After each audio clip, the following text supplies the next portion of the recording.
नमस्कार विद्यार्थी मित्रांनो, आपण पोलीस भरती स्पेशल सर्व विषयांचे मागील वर्षांचे प्रश्नांचे स्पष्टीकरणासह विश्लेषण ही सिरीज सुरू केलेली आहे।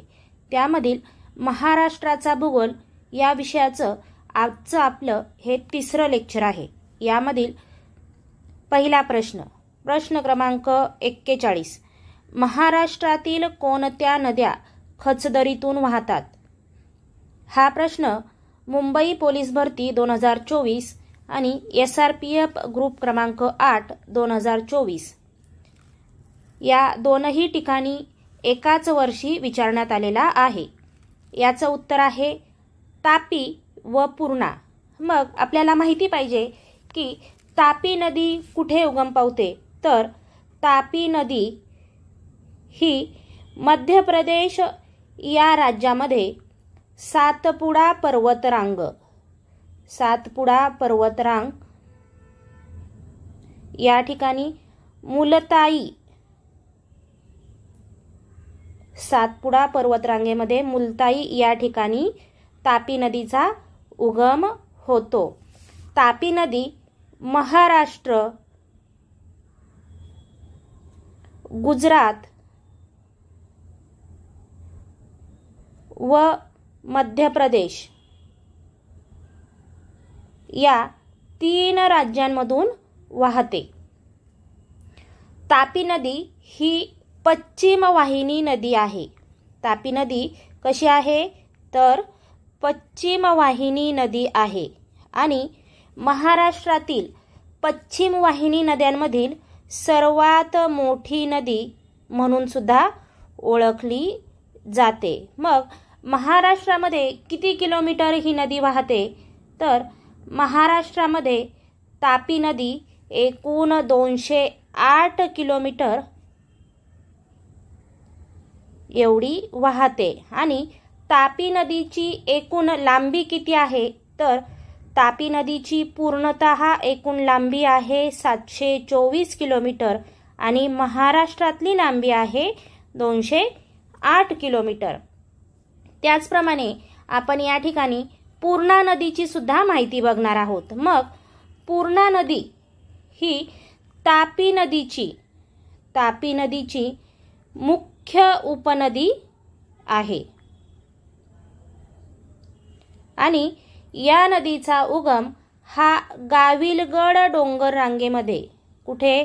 गाविलगड डोंगर रांगेमध्ये होतो।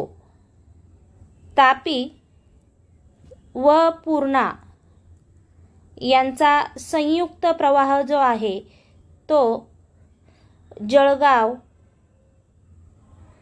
धुळे व नंदुरबार या जिल्ह्यांमधून वाहत जातो। मग आपण या ठिकाणी काय काय बघितलं?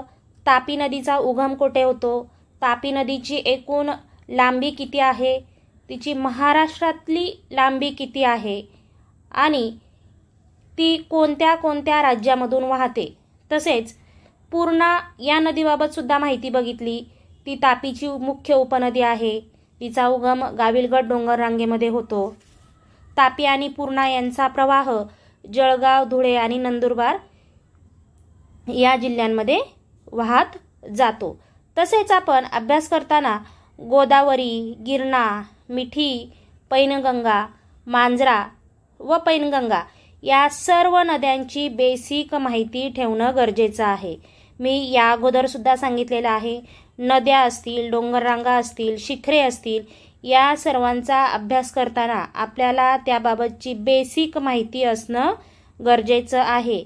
प्रश्न सोडवताना फक्त प्रश्न वाचला आणि उत्तर समजलं आपल्याला की चालतं का? नाही, आपल्याला त्यामधील पर्यायांचा सुद्धा अभ्यास करावा लागतो। पुढचा प्रश्न आहे प्रश्न क्रमांक 42, रायगड जिल्ह्यातील नद्यांचा उत्तरेकडून दक्षिणेकडे योग्य क्रम लावा। हा प्रश्न रायगड पोलीस भरती 2024 या ठिकाणी विचारण्यात आलेला आहे। आपण इथे सुद्धा बघू शकतो हा प्रश्न रायगड पोलीस भरतीचा आहे आणि रायगड म्हणजेच कोकणामधून ज्या नद्या वाहतात त्या नद्या या ठिकाणी दिलेल्या आहेत. मग त्यांचा आपल्याला उत्तर दक्षिण क्रम किंवा लांबीनुसार क्रम हे सुद्धा माहिती असणं गरजेचं आहे. पर्याय क्रमांक 2 हे या प्रश्नाचं उत्तर असेल. पाताळगंगा, आंबा, कुंडलिका व सावित्री नदी असा उत्तरेकडून दक्षिणेकडे योग्य क्रम असेल. पुढचा प्रश्न आहे, नागपूर जिल्ह्यातील अंबाझरी तलावातून कोणत्या नदीचा उगम होतो? हा प्रश्न नागपूर ग्रामीण पोलीस भरती 2023 या वर्षी विचारण्यात आलेला आहे. या ठिकाणी पर्याय दिलेले आहेत, वेण्णा, नाग नदी, पेंच नदी आणि कनान नदी. मग आपल्या सर्वांनाच माहिती आहे, नागपूर हा जिल्हा नाग नदीवर कोणता जिल्हा आहे? नागपूर जिल्हा वसलेला आहे. आणि अंबाझरी या तलावामधून कोणत्या नदीचा उगम होतो? तर त्याचं उत्तर असेल पर्याय क्रमांक 2 नाग नदी. आणि या नाग नदीवरच नागपूर जिल्हा वसलेला आहे. आणि या नाग नदीचा उगम हा अंबाझरी या तलावामधून होतो. पुढचा प्रश्न आहे प्रश्न क्रमांक 44. भीमा नदीची सुरुवात कोणत्या तालुक्यातून होती? हा प्रश्न पुणे ग्रामीण चालक पोलीस भरती शिपाई 2023 या ठिकाणी विचारण्यात आलेला आहे. याचं उत्तर आहे पर्याय क्रमांक 1 आंबेगाव. मग भीमा नदीविषयी आपण थोडक्यात माहिती बघूया. भीमा नदीचा उगम कोठे होतो? तर भीमाशंकर पुणे जिल्ह्यामध्ये. आणि भीमाशंकर कुठे आहे? तर भीमाशंकर हे आंबेगाव या तालुक्यामध्ये आहे. भीमा नदीची महाराष्ट्रातली लांबी किती आहे? 451 किलोमीटर एवढी आहे. आणि एकूण लांबी बघता ती आहे 860 किलोमीटर. मग तुम्ही अभ्यास करताना काय काय करायचं? भीमा नदीचा उगम कोणत्या ठिकाणी होतो, मग ते ठिकाण कोणत्या तालुक्यामध्ये आहे, कोणत्या जिल्ह्यामध्ये आहे, त्या नदीची एकूण लांबी किती आहे, महाराष्ट्रामधली लांबी किती आहे, तसेच त्या नदीच्या उपनद्या कोणत्या कोणत्या आहेत आणि त्या कोणत्या तीरावरून मुख्य नदीला मिळतात, तसेच त्या नदीला आणखी कोणती नदी मिळालेली आहे, त्या ठिकाणी असं कोणतं महत्त्वाचं क्षेत्र आहे किंवा महत्त्वाचं ठिकाण आहे ज्या ठिकाणी 2 नद्यांचा संगम झालेला आहे, हे सुद्धा आपल्याला माहिती असणं गरजेचं आहे. पुढचा प्रश्न आहे, महाड शहर कोणत्या नदीवर वसलेले आहे? हा प्रश्न रायगड चालक पोलीस भरती शिपाई 2023 या ठिकाणी विचारण्यात आलेला आहे. मग महाड कोणत्या जिल्ह्यामध्ये आहे? तर महाड हे रायगड जिल्ह्यामध्ये आहे. आणि ते कोणत्या नदीवर वसलेलं आहे? तर त्याचं उत्तर आहे पर्याय क्रमांक 3 सावित्री. सावित्री ही नदी मध्य कोकणातली ही नदी आहे. आणि या सावित्री नदीवरतीच महाड हे शहर वसलेलं आहे. पुढचा प्रश्न आहे, खालीलपैकी कोणती नदी ही गोदावरी नदीची उपनदी नाही? प्रश्न पूर्ण वाचायचा आहे आणि नीट बघायचा आहे, त्याच्यामध्ये आहे विचारलेला आहे का नाही विचारलेला आहे हे खात्रीशीर बघून त्यानंतरच प्रश्नाच्या उत्तराकडे जायचं आहे. हा प्रश्न छत्रपती संभाजीनगर पोलीस भरती 2023 या वर्षी विचारण्यात आलेला आहे. मग या प्रश्नाचं उत्तर येईल पर्याय क्रमांक 4 पवना ही नदी गोदावरी नदीची उपनदी नाही. मग पवना ही नदी कोणत्या नदीची उपनदी आहे? तर पवना ही नदी मुठा या नदीची उपनदी आहे. आणि मुळा मुठा ही नदी कोणत्या नदीची उपनदी आहे? तर मुळा मुठा ही भीमा नदीची उपनदी आहे. मुठा नदी पुणे शहरातून वाहते आणि त्यानंतर मुळा नदीला मिळते. हे आपण या ठिकाणी बघितलेलं आहे. म्हणून या प्रश्नाचं उत्तर येईल पर्याय क्रमांक 4 पवना. पुढचा प्रश्न आहे तुळापूर येथे कोणत्या नद्यांचा संगम आहे? हा प्रश्न पुणे ग्रामीण पोलीस भरती 2021 या वर्षी विचारण्यात आलेला आहे. मग तुळापूर या ठिकाणी भीमा व इंद्रायणी या नदीचा उगम आहे. तसेच तुळापूर या ठिकाणी छत्रपती संभाजी महाराज यांची समाधी देखील आहे. कोणाची समाधी आहे? छत्रपती संभाजी महाराज.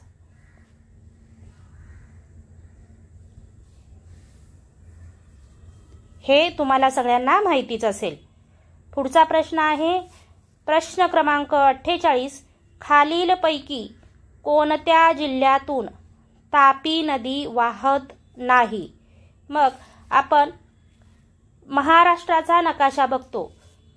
त्या ठिकाणी आपल्याला माहिती आहे जे वरचे जिल्हे आहेत नंदुरबार, धुळे, जळगाव, नाशिक हे जे जिल्हे आहेत या जिल्ह्यांमधून कोणती नदी वाहते, कोणत्या डोंगर रांगेमधून जाते हे आपण महाराष्ट्राचा प्राकृतिक भूगोल या ठिकाणी अभ्यासलेलं आहे. या प्रश्नाचं उत्तर आहे पर्याय क्रमांक 3 नाशिक. मग आपण या अगोदरच्या प्रश्नामध्ये बघितलेला आहे तापी नदीचा उगम बघितलेला आहे, तिची एकूण लांबी बघितलेली आहे, ती कोणत्या कोणत्या राज्यांमधून वाहते हे सुद्धा आपण बघितलेलं आहे. मग या ठिकाणी आपण वेळ घालवायचा का? तर नाही. तुम्ही लेक्चर पूर्णपणे बघितलेलं असेल तर तुम्हाला लगेच या प्रश्नाचं उत्तर आलेलं असेल. पुढचा प्रश्न आहे प्रश्न क्रमांक 49. खालीलपैकी कोणत्या नदीच्या खोऱ्यास संतांची भूमी म्हणून संबोधले जाते? हा प्रश्न नाशिक ग्रामीण पोलीस भरती 2018 या वर्षी विचारण्यात आलेला आहे. या प्रश्नाचं उत्तर आहे पर्याय क्रमांक 1 गोदावरी. गोदावरी या नदीच्या खोऱ्याला संतांची भूमी म्हणून सुद्धा संबोधले जाते. प्रश्न क्रमांक 50. नर्मदा नदी महाराष्ट्रातील कोणत्या जिल्ह्याची सरहद्द तयार करते? या प्रश्नाचं उत्तर येईल पर्याय क्रमांक 4 नंदुरबार. नर्मदा ही नदी कोणत्या ठिकाणी उगम पावते, तिची महाराष्ट्रामधली लांबी किती आहे, त्याचप्रमाणे तिची एकूण लांबी किती आहे हे सुद्धा आपल्याला माहिती पाहिजे. मग नर्मदा ही नदी मध्य प्रदेश या राज्यामध्ये अमरकंटक या ठिकाणी उगम पावते आणि या नदीची एकूण लांबी आहे 1312 किलोमीटर. तसेच महाराष्ट्रामधली जी लांबी आहे ती फक्त 54 किलोमीटर एवढी आहे. आणि नर्मदा ही नदी पश्चिम वाहिनी नदी असून ती खोल घळईमधून वाहते. म्हणून या प्रश्नाचं उत्तर येईल पर्याय क्रमांक 4 नंदुरबार. पुढचा प्रश्न आहे प्रश्न क्रमांक 51. महाराष्ट्रातील सर्वात कमी लांबीची नदी कोणती आहे? हा प्रश्न मुंबई पोलीस भरती 2017 या वर्षी विचारण्यात आलेला आहे. या प्रश्नाचं उत्तर आहे पर्याय क्रमांक 2 नर्मदा. नर्मदा या नदीची महाराष्ट्रामधली लांबी किती आहे? फक्त 54 किलोमीटर इतकी आहे आणि ही नदी मध्य प्रदेश या राज्यामध्ये अमरकंटक या ठिकाणी उगम पावते.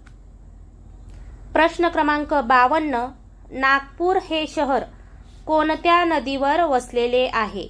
हा प्रश्न नागपूर पोलीस भरती 2017 या वर्षी विचारण्यात आलेला आहे. मग आपण या अगोदर एक प्रश्न बघितलेला होता, तिथेच आपण ही कन्सेप्ट क्लिअर केलेली होती.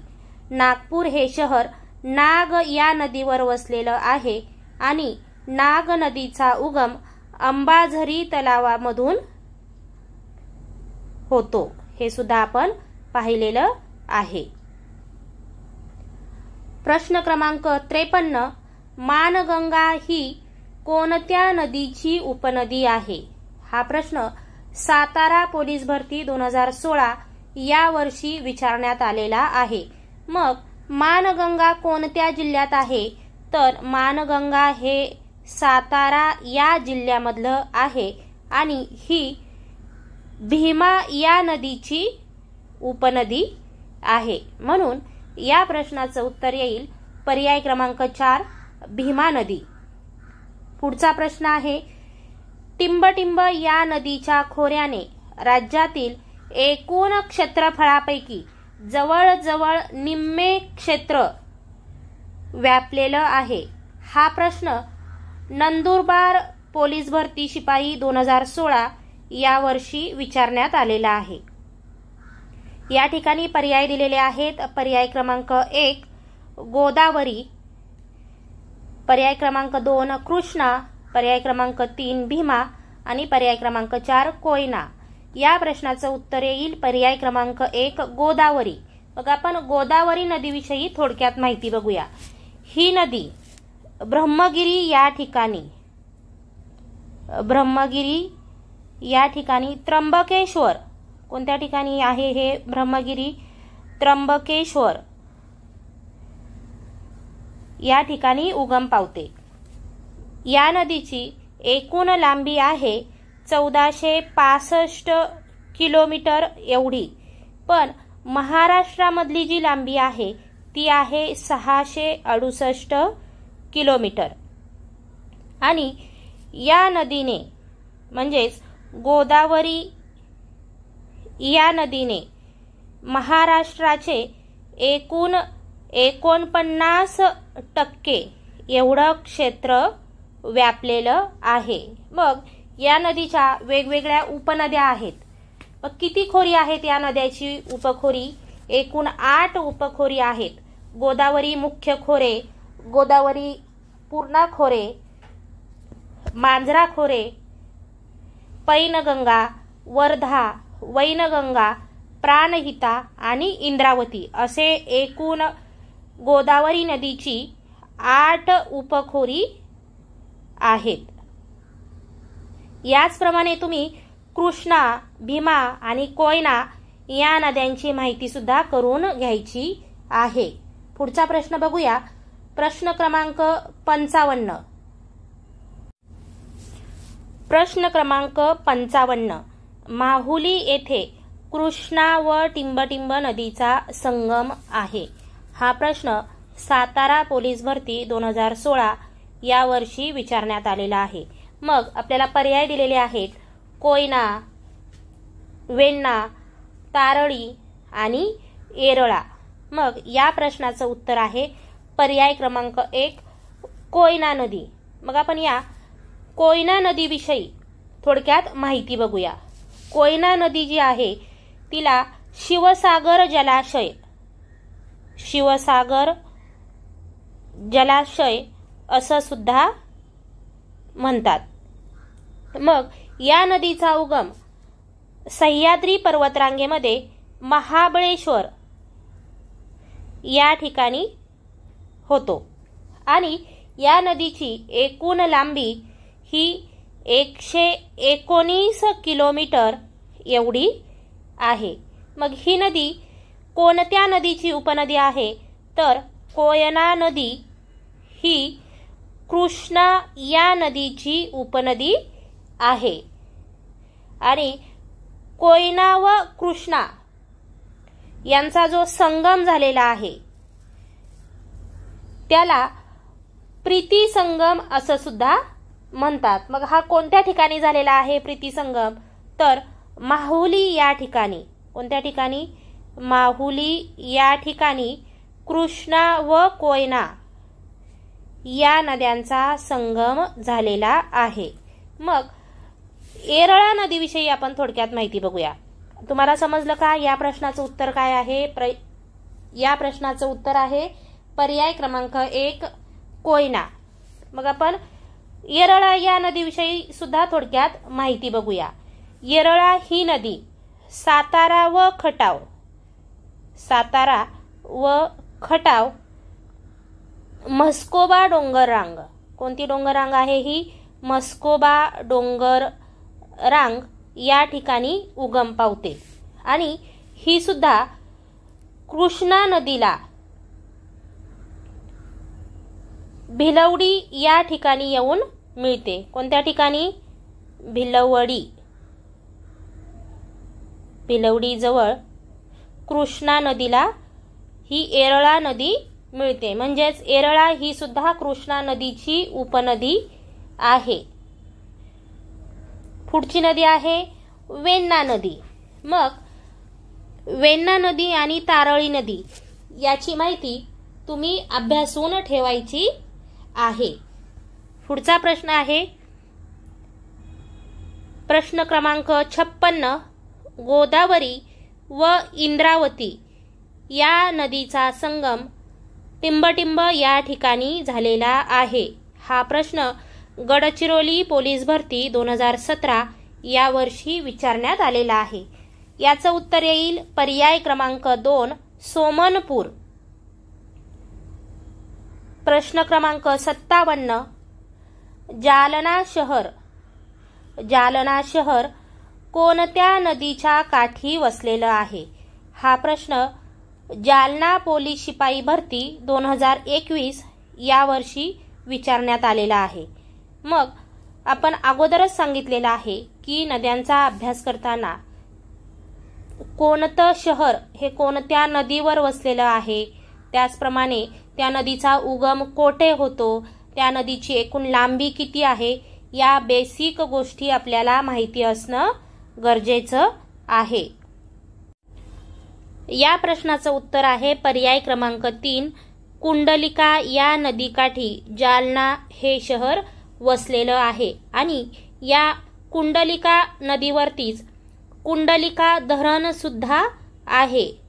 ते कोणत्या जिल्ह्यामध्ये आहे? तर ते बीड या जिल्ह्यामध्ये आहे. प्रश्न क्रमांक 28.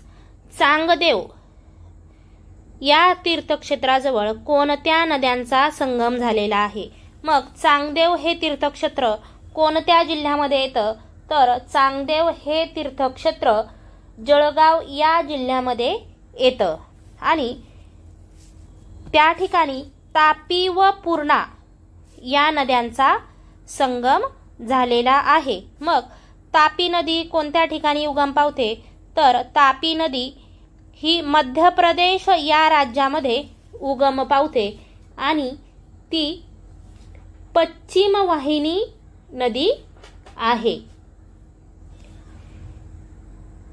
मध्य प्रदेशमध्ये सातपुडा डोंगर रांग मुलताई या ठिकाणी हिचा उगम होतो आणि ही नदी मध्य प्रदेश,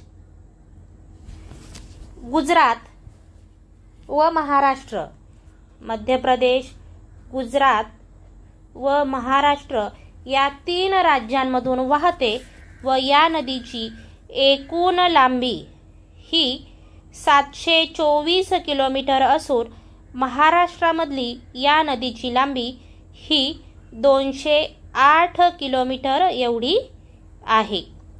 त्याचप्रमाणे पूर्णा ही नदी तापी नदीची उपनदी असून या नदीचा उगम गाविलगड टेकड्यांमध्ये होतो. गाविलगड टेकड्या म्हणू शकतो किंवा डोंगर रांग म्हणू शकतो, या ठिकाणी होतो. त्याचप्रमाणे तापी व पूर्णा यांचा प्रवाह हा जळगाव, धुळे व नंदुरबार या जिल्ह्यांमधून वाहत जातो. पुढचा प्रश्न आहे प्रश्न क्रमांक 59. पैनगंगा नदीचा उगम कोणत्या डोंगर रांगांमध्ये होतो? हा प्रश्न मुंबई लोहमार्ग चालक पोलीस भरती 2021 या वर्षी विचारण्यात आलेला आहे। मग इथे वेगवेगळ्या डोंगर रांगा दिलेल्या आहेत। त्यामध्ये पर्याय क्रमांक 1 अजिंठा डोंगर रांग, पर्याय क्रमांक 2 भीमाशंकर डोंगर रांग, पर्याय क्रमांक 3 त्र्यंबकेश्वर डोंगर रांग आणि पर्याय क्रमांक 4 सातपुडा डोंगर रांग। मग आपल्याला माहिती पाहिजे की पैनगंगा ही जी नदी आहे ती कोणत्या नदीची उपनदी आहे, त्याचप्रमाणे या नदीचा उगम कोणत्या ठिकाणी होतो आणि तिची लांबी किती आहे? तर पैनगंगा या नदीचा उगम हा अजिंठा डोंगर रांगमध्ये होतो, म्हणून या प्रश्नाचं उत्तर येईल पर्याय क्रमांक 1 अजिंठा डोंगर रांग। मग पैनगंगा ही नदी अजिंठा डोंगर रांगामध्ये बुलढाणा कोणता जिल्हा येतो? बुलढाणा हा जिल्हा येतो। बुलढाणा या जिल्ह्यामध्ये अजिंठा डोंगर रांगेत उगम पावते आणि या नदीची एकूण लांबी आहे 495 किलोमीटर एवढी। ही नदी गोदावरी या नदीची उपनदी आहे, हे आपण लक्षात घेतलं पाहिजे। आणि आजच्या लेक्चरमधला शेवटचा प्रश्न क्रमांक 60 खालीलपैकी कोणत्या जिल्ह्यातून तापी नदी वाहत नाही? या प्रश्नाचं उत्तर येईल पर्याय क्रमांक 3 नाशिक या जिल्ह्यामधून तापी नदी वाहत नाही। तापी नदी जळगाव, नंदुरबार आणि धुळे या जिल्ह्यांमधून वाहते आणि तापी नदीचा उगम हा मध्य प्रदेश या राज्यामध्ये सातपुडा पर्वतरांग मुलताई या ठिकाणी होतो, हे आपण बघितलेलं आहे। मित्रांनो, हे लेक्चर तुम्हाला आवडलं असेल तर या लेक्चरला लाईक करायचं आहे, यूट्यूब चॅनलला सबस्क्राईब करायचं आहे आणि तुमचे मित्र असतील तर त्या मित्रांना या व्हिडिओची लिंक शेअर करायची आहे। धन्यवाद।